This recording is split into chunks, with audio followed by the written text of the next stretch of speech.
அஸ்ஸலாமு அலைக்கும். எங்கள் வீட்டு மொஹரம் எப்படி போச்சுன்னா, நல்லா சூப்பரான பீஃப் பிரியாணி தான் பண்ணியிருந்தேன். எண்ணெய் அப்புறம் நெய் சேர்த்து ஹோல் ஸ்பைசஸ்லாம் சேர்த்து 1 கேஜிக்கு ஒரு 6 வெங்காயம் ஸ்லைஸ் பண்ணி சேர்த்துருக்கேன்.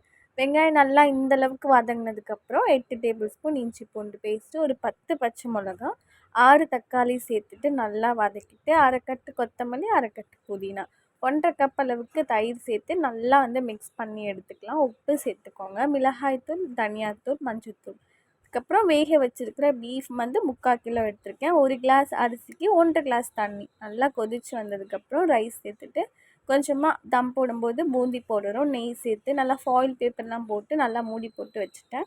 நல்லா 20 மினிட்ஸ் தம் ஆகட்டும். சைட்லேயே நல்லா சூப்பராக கேசரியும் ரெடி பண்ணிட்டேன். கொஞ்சமாக தான் ட்ரை பண்ணியிருந்தேன், பட் சூப்பராக இருந்துச்சு மாஷாஅல்லா.